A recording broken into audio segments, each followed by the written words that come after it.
Bonjour, nous sommes le vendredi 19 janvier 2018 et pour commencer je vais vous lire un petit texte. Voilà.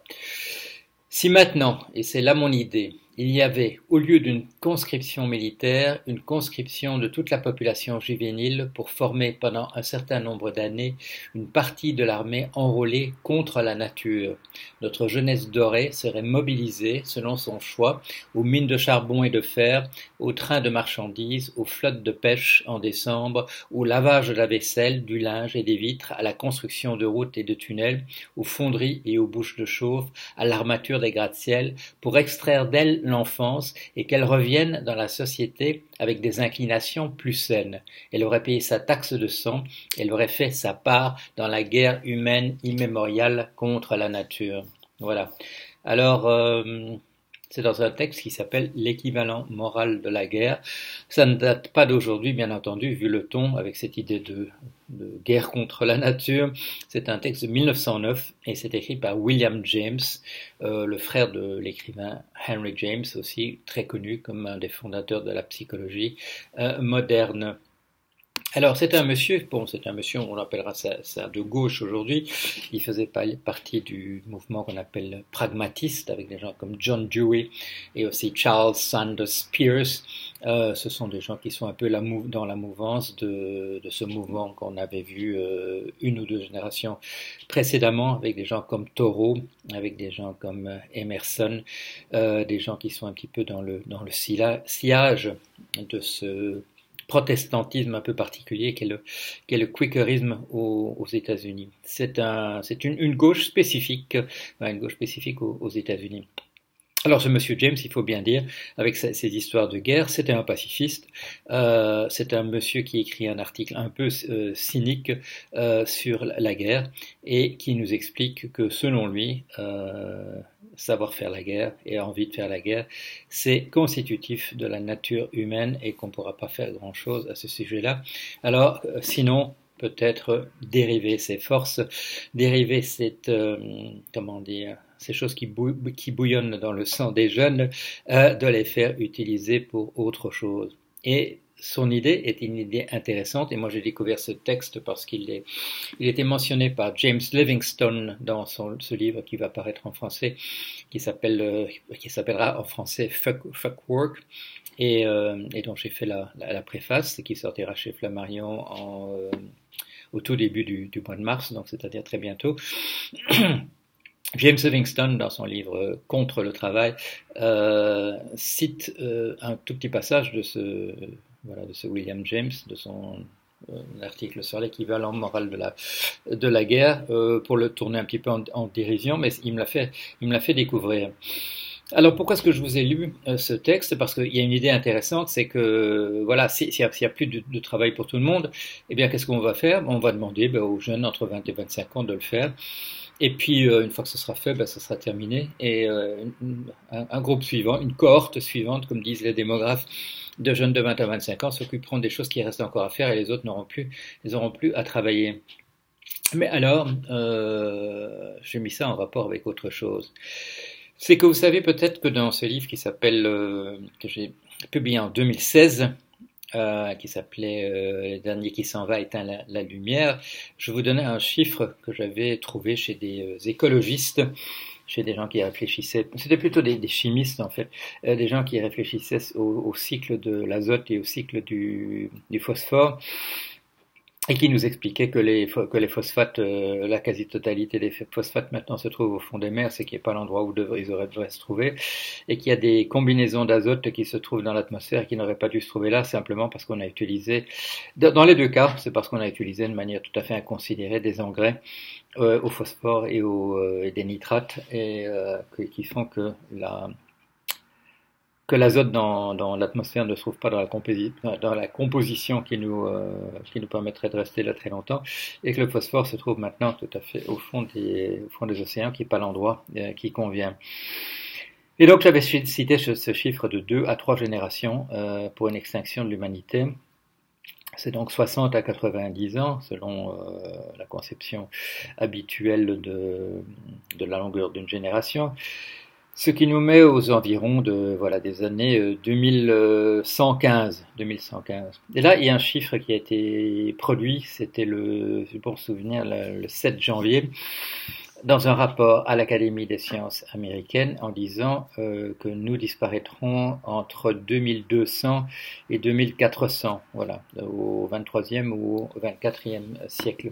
Et là, le calcul est fait simplement à partir de la température, c'est-à-dire que le choc thermique sera tel en 2200 que nous ne pourrons plus continuer de vivre. Il fera trop chaud, nous ne pourrons pas éliminer suffisamment, nous les mammifères, nous les animaux supérieurs, entre guillemets, nous ne pourrons pas tenir plus longtemps et nous disparaîtrons. Nous serons tués par la chaleur, pas par la sécheresse, mais par la chaleur à proprement parler. C'est-à-dire que nous n'arriverons pas, par la sueur et par d'autres mécanismes, à éliminer la chaleur de manière suffisante. Nous serons rôtis. Et pas seulement nous, bien entendu, tous les animaux à peu près du même genre que nous. Alors, mon calcul, selon les chimistes, ça nous faisait 2110. Ce calcul-là, 2200, c'est 90 ans de plus. Bon, 90 ans de plus. C'est considérable à la vitesse où nous produisons de la technologie.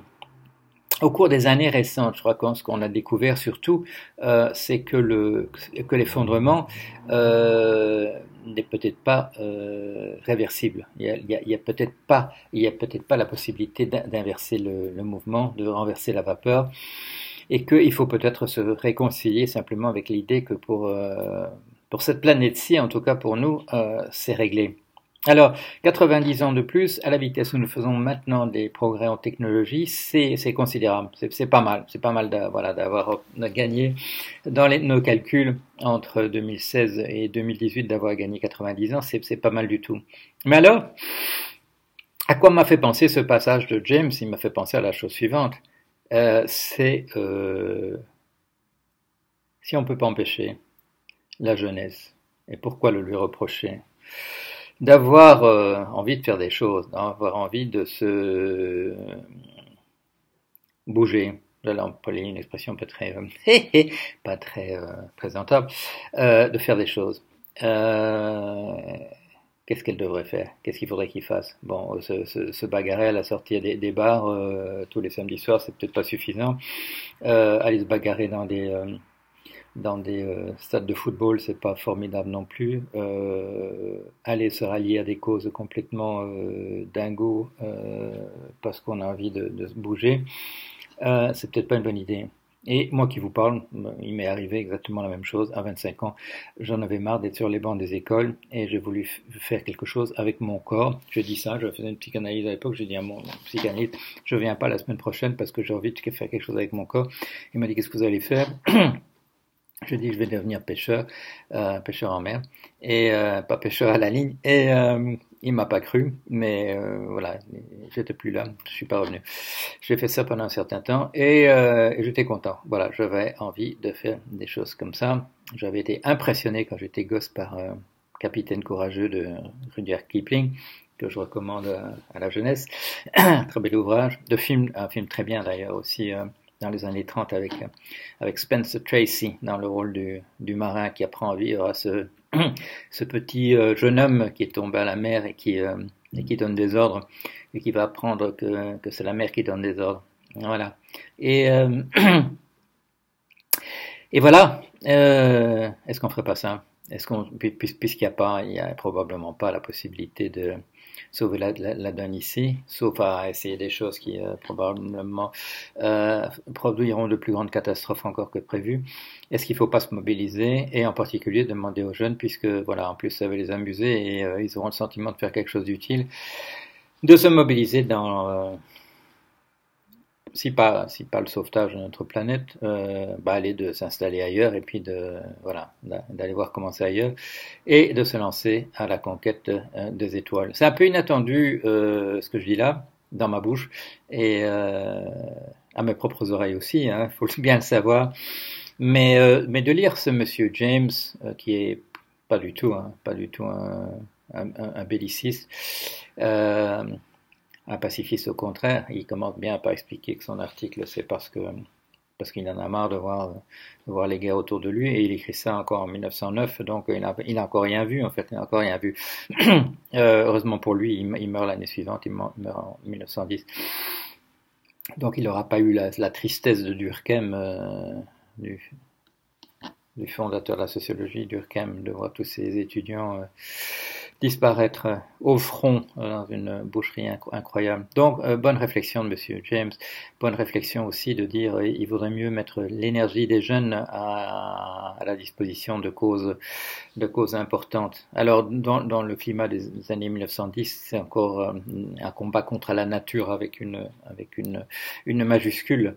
Maintenant, le combat, ce serait contre la nature humaine, contre notre nature humaine qui fait de nous un animal colonisateur qui est incapable de protéger son propre environnement parce qu'il n'arrive pas à produire des systèmes politiques qui lui permettent de continuer à vivre dans son environnement. Mais alors canalisons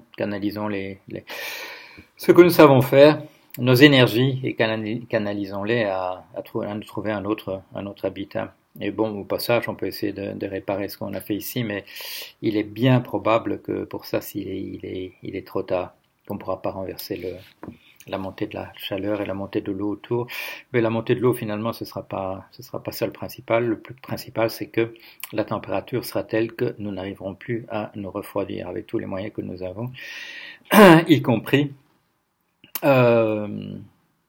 nous avons un certain corps et ce corps supporte une certaine chaleur, mais il y a des limites à ça, surtout quand l'environnement est humide autour et que nous n'arrivons pas à nous réfrigérer par des moyens naturels. Suer quand il fait humide autour, ça sert pas à grand chose. Voilà. Il faudrait que ça puisse s'évaporer. Enfin, ça c'est une petite remarque sur la physiologie humaine. Voilà. William James, bonne réflexion. Si on ne peut pas changer nos comportements, canalisons-les dans la bonne direction. C'est peut-être la façon réaliste de faire les choses. Voilà, allez, à la semaine prochaine. Au revoir.